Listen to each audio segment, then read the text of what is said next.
और क्या कहते हैं कि साधों से ती मस्करी, और इन चोरा नाल खुशाल, मल अखाड़ा जीतेंगे ये युगन युगन के माल। आप कोई आज के नहीं लग रहे, असंख्य युगों से आप भक्ति की प्रेरणा में कहीं ना कहीं भटक रहे हो। परमात्मा आते हैं, चारों युगों में आते हैं। चारों युग में संत पुकारे, कूके कहा हम हेल रे, हीरे माणिक मोती बरसेंगे जग चुगता ढेल रे। परमात्मा कबीर जी बताते हैं कि हम चारों युगों में आए। सतयुग में सत सुकृत कह टेरा, त्रेता नाम मुनिंदर मेरा, द्वापर में करुणा में कहाया, कलयुग नाम कबीर धराया।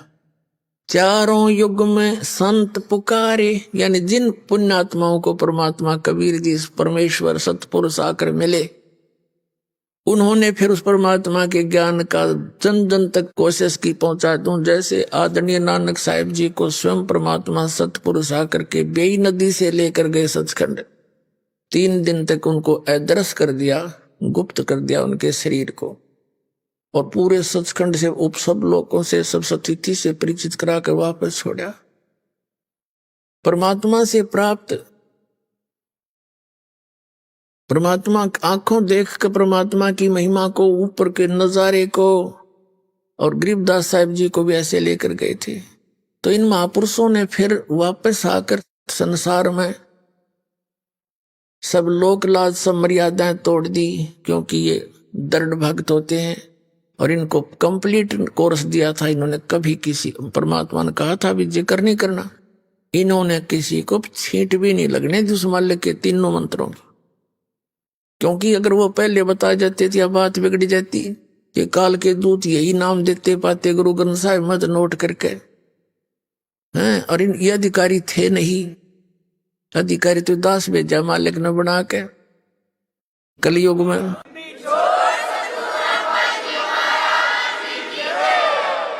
और अनधिकारी से बनाया हुआ पासपोर्ट काम नहीं आवा, पूरा एयरपोर्ट पर जेल में जागा फिर वो।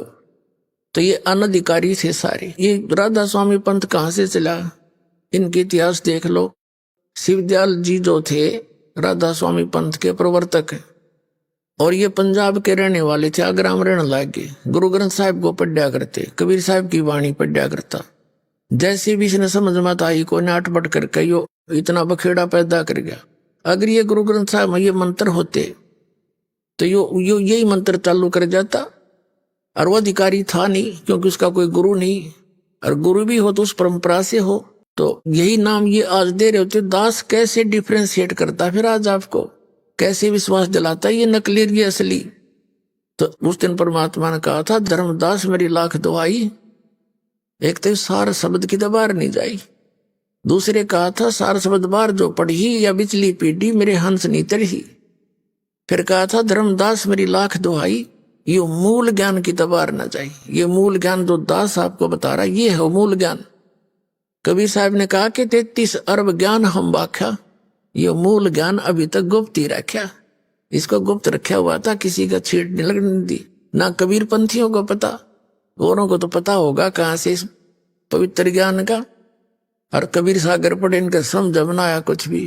गीता के पढ़ने वालों को गीता का ज्ञान नहीं, वेदों को पढ़ने वालों को वेदों का ज्ञान नहीं, गुरु ग्रंथ साहिब को पढ़ने वालों को गुरु ग्रंथ साहिब का ज्ञान। उसमें कहा क्या जा रहा है। और पवित्र बाइबल के पढ़ने वाले बाइबल का ज्ञान नहीं, वो निराकार बतावे गॉड इज फॉर्मलेस। और पवित्र बाइबल में लिखा है भगवान मनुष्य दृश्य है, उसने अपने जैसा मनुष्यों को अपने स्वरूप के अनुसार उत्पन्न किया। तो खाक समझाए इन सदग्रंथों को। तो दास पर दया करी परमात्मा ने, क्योंकि ये सभी उसी के बच्चे हैं, चिट्टी से लेकर हाथी तक। पूरी पृथ्वी पर जितने मानव हैं ये सभी प्राणी उस कबीर परमात्मा के हैं। और हम तत्व ज्ञान से अपरिचित होकर के न्यारे न्यारे कर दिए इन्होंने। अब हम उसी प्रसंग पर आते हैं कि क्या बताते हैं परमात्मा कि जिन महापुरुषों को परमात्मा मिले उन्होंने इस ज्ञान को कति गुप्त रखा, ये नाम नहीं बताए। जैसे आदरणीय नानक साहिब जी, ये स्वयं वो मंत्र जाप करते थे सतनाम के 2 अक्षर का। आपको बहुत बार दिखाया है जन्म साखी भाई बाला वाली। जो जन्म साखी भाई बाला वाली है, ये एक बहुत प्रमाणित रिकॉर्ड है, क्योंकि भाई बाला जी जो थे नानक साहिब के साथ रहे थे, और जो भी उनकी वार्ता जो लीला उन्होंने की उसने आंखों देखी लिख रखी है। तो समुद्र की साखी में उस 2 अक्षर के नाम का प्रमाण है, और पूरे सिख समाज में उसकी छींट भी नहीं है, क्योंकि उनको सख्त हिदायत थी कि ये नाम अभी किसी को बताना नहीं। और ये महापुरुष बड़े दयालु होते हैं, इनको सब पता होता है। उन्होंने गुरु ग्रंथ साहिब की जैसे प्रेरणा तो उन्हीं की मालिक की होती है। जैसे कुछ तो कबीर परमात्मा की वाणी को पढ़कर चलते रहे। अब सदग्रंथों के सब अध्याय से, इनके पठन पाठन से पुण्यात्माओं ज्ञान यज्ञ का लाभ होता है। जैसे कबीर पंथी अपनी एक संध्या आरती बना रखी उन्होंने, सुबह शाम को करते हैं। और जैसे गरीबदास जियों के पंथ में भी ये भक्ति बोध आपको दिया जाता है, ये सब बना रखा है सबने, उनमें कुछ वाणी हटकर अलग से है। और ऐसे ये सिख धर्म में क्या बना रखे, जपजी साहिब बना रखी है, गुरु ग्रंथ साहिब से निकाल कर कुछ चुनी हुई वाणी, तो उनको डेली पढ़ते उस। जैसे पवित्र हिंदू धर्म के अंदर गीता जी का नित्य पाठ करने की सलाह दी जाती है, कुछ वेदों के कुछ मंत्र अलग से निकाल कर उनका नित्य पाठ करते। तो इन सदग्रंथों के, इसको स्वाध्याय बोलते हैं, इस पढ़ने से, इसकी सुनने से एक ज्ञान यज्ञ होती है। और सिख समाज में एक और दया कर रखी थी कि गुरु ग्रंथ साहिब के अंदर जो वाणी सब संतों की, परमेश्वर कबीर जी की वाणी भी है। और उसको फिर 10वें गुरु जी ने कहा था भी ये घना काम बिगाड़ देंगे आने वाले कलयुग में, अब और गुरु ना हो तो अच्छा है, और इसने तुम गुरु मान लियो। तो उसको प्रणाम करने लगे, ऐ जे गुरु। तो प्रणाम यज्ञ का फल भी इनको मिला। और फिर भंडारे चलते हैं गुरुद्वारों में, तो ये 3 यज्ञ शुरू होगी वहां पर। एक ज्ञान यज्ञ, दूसरी प्रणाम यज्ञ, और तीसरी जो है धर्म यज्ञ। तो ये यज्ञ वैसे मोक्षदायक नहीं है, और ऐसे, लेकिन ये जैसे रोगी को ज्यादा अक्षीण हो गया हो शरीर, उसको ज्यादा दीर्घ रोगी को ग्लूकोज लगाई जाती है। तो ग्लूकोज लगाने से उसका रोग नहीं कटता, लेकिन शरीर नाश नहीं होता शीघ्र सी, उसमें और कमी नहीं आती, वीकनेस नहीं आती। और ऐसे ही पवित्र हिंदू धर्म के अंदर घर घर जोत लगाई जाती थी, ये तो हमने देखी। देसी घी की जोत डेली शाम न लगाई जाती थी, हवन यज्ञ हो गया। और फिर जैसे गीता जी का पाठ तकरीबन आम आदमी करते थे, या जो भी भक्ति चाहते थे उनके लिए। और फिर कोई कहीं ना कहीं छोटा मोटा दान धर्म भंडारा गांव में इकट्ठे होकर के सामूहिक थोड़ा करा करते, धर्म बोलते थे उसको। तो इस तरह ये थी ज्ञान यज्ञ, ये थी यज्ञ। और इन यज्ञों से क्या हुआ कि यज्ञों से सांसारिक सुख और मनुष्य जीवन पुण्य अधिक बन जाते हैं, से मनुष्य जीवन भी मिल जाते हैं। तो उन महापुरुषों ने ऐसी व्यवस्था बना दी, जैसे कबीर पंथी अपना आरती चौका वगैरह करते हैं, गरीबदासी पाठ पूठ कर लेते हैं, और ये नित्य नेम करते हैं, आरती करते हैं। तो ये ज्ञान यज्ञ, धर्म यज्ञ और प्रणाम यज्ञ चलती रही। तो ऐसे, तो इन महापुरुषों ने क्या किया कि जब तक ये समय आवे तब तक इनको वो रास्ता बता दिया। अपने आत्माओं, जो भी 2 प्रकार से मानव शरीर मिलता है, एक तो 84 लाख योनियों का दंड भोगने के उपरांत एक मानव शरीर मिलता ही मिलता है, ऐसा विधान है परमात्मा। और दूसरा ऐसे मिलता है जैसे पिछले जन्म में कोई पुण्य किए हो, उनके आधार से तुरंत भी मिल जाता है। और लगातार 10, 20, 50, 100 वर्ष भी हो, जन्म भी मनुष्य के बन जाते। जैसे महाभारत में एक प्रकरण आता है कि धृतराष्ट्र जी अंधे थे और उसने भगवान कृष्ण जी से पूछा कि भगवान, अब मेरी जो दिव्य दृष्टि की रेंज है, मेरे पिछले 100 जन्मों तक की मुझे बैकग्राउंड दिखा सकती है। उन 100 जन्मों में मैंने ऐसा कोई कर्म नहीं किया जिससे मेरी आंख फूटनी चाहिए, क्योंकि भगवान का विधान तो अटल है। लेकिन ये कारण क्या है, मेरी आंखें क्यों खत्म हुई? तब श्री कृष्ण जी ने कहा कि 100 जन्म से ही आपका इतिहास बंद नहीं हो जाता, और बहुत पीछे जाइए। उन्होंने, क्योंकि जैसे भगवान कृष्ण जी भी पिछली भक्ति युग प्राणी थे, उन्होंने अपनी दिव्य दृष्टि देकर उनको पिछले, कहते हैं 105वां या 6वां जन्म दिखाया। उसमें ये क्या कर रहा है, एक टिड्डी होती है, टिड्डी जो आपने देखी होंगी, पक्षी से होते हैं छोटे छोटे, वो फसल का नाश करते हैं। तो ये किसान था और टिड्डी की आंखों में बबूल के कांटे ठोक रहा था, पकड़ के नो हंस रहा था, उसकी दोनों आंख फोड़ कर छोड़ दी। तब दिखा कि ये देख, ये बेमतलब बकवाद कर रहा था, तो इसका रिजल्ट है ये। तो कहने का भाव ये है कि जो प्राणी आज इसे बूढ़े कलयुग में और भगवान की तरफ लग रहा है, उसकी तरफ में भटक रहा है, वो पिछले जन्म में भी मनुष्य ही था, ये प्रमाणित बात है। और उसको वो चाह है, उसके अंदर वो नारे गुण है मनुष्य वाले। तो कहने का भाव ये है कि जैसे आप जी काफी जन्मों से 4, 5, 10 जन्म भी आपके हो गए होंगे लगातार मनुष्य के, जो परमात्मा विधि बता के गए थे। दूसरा, कबीर परमात्मा जी 600 वर्ष पहले आए थे, आपको अपनी अमरवाणी से बोल बोल कर चार्ज कर गए, और आपको प्रथम मंत्र जो 5 नाम का था वो दिया था ओनली। वो कौन कौन से 5 नाम है, ये नहीं है निरंकार ओंकार ये ज्योति, ये नहीं है।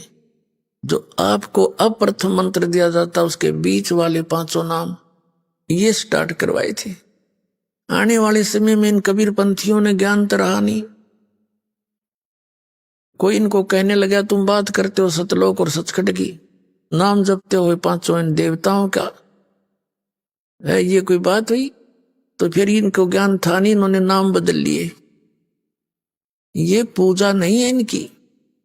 अब जैसे किसी से हमने लोन ले रखा है बैंक से या किसी व्यक्ति विशेष से, तो उसका लोन देने जाते देना है, मजदूरी करनी है, मजदूरी करके उसका लोन देना है, तो हम कोई उसकी पूजा थोड़ी कर रहे हैं। उसका लोन देना ही देना है, बाय रिस्पेक्ट देना है, इज्जत से देना है, मिले जब उसको प्रणाम भी करना है, आदर सत्कार करना। तो हम ये इनकी मजदूरी करते हैं, पूजा नहीं कर रहे।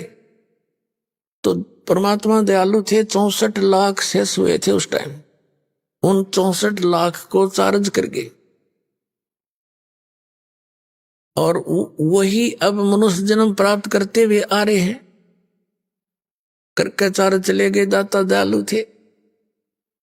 कहते हैं जो जन मेरी शरण है ताका हूं मैं दास, और गेल गेल लाग गया फिरो जब लग धरती आकाश।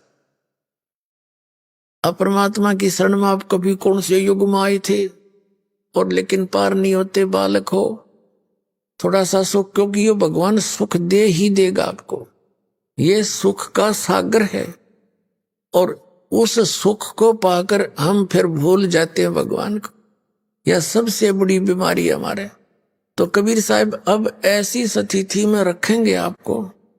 कबीर साहब ने अपने ऊपर ही सारी बातें कह करके हमें समझाया है कि हे भगवान, इसे सुख के आग लगो जिससे आपकी भक्ति में भूल पड़े, और ऐसा दुख दिए रखना दाता जिससे आपकी याद बनी रहे।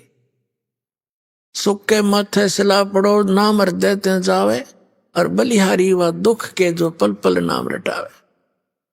तो पुण्यात्मों, पहले हम ऐसे ही गलती करते रहे, परमात्मा के चरणों में आते ही दुख दूर हो गए।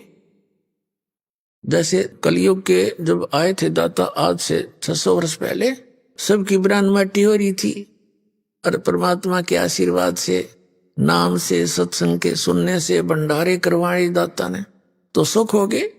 और परमात्मा ने एक लीला करी थी, सब दूर हो गए, क्यों सब सुखी थे। तो इस प्रकार परमात्मा अब वो गलती दोहराने नहीं देगा आपको। अब जो प्रसंग चल रहा है उसी पर आते हैं कि अब जो आपके अंदर प्रेरणा है परमात्मा के पाने की, और आप भटक रहे हो, चाहे कोई संतोषी माता का व्रत रखे, भगवान की साधना जरूर कर रहा है कोई न कोई, चाहे कोई मंदिर की, कोई हनुमान जी की, कोई गणेश जी की, तो किसी की भी कुछ ना कुछ वो, या कि तो फिर संतों के पास चले गए। जैसे ये राधा स्वामी इस काल के जाल में, धन धन सतगुरु वाले के काल के जाल में, और ये जय गुरुदेव वाले के, और ये सुधांशु जी, आसाराम जी, ये तेरे सतपाल जी, ये बालेश्वर जी, ये सारे काल के वो हैं प्रतिनिधि, और वहां चलेगी भोली आत्मा भगवान पाने के लिए। तो ये वो पुण्यकर्मी प्राणी है, ये पिछले जन्मों से मनुष्य जीवन ही प्राप्त करते हुए आ रहे। अब उनका दुर्भाग्य है कि वो ठीक ठिकाने नहीं पहुंच पाए हैं, अच्छी आत्माएं, लेकिन आप उनसे कई गुना अच्छी हो कि आप आगे इसकी शरण में, और उनके कद भाग जागेंगे।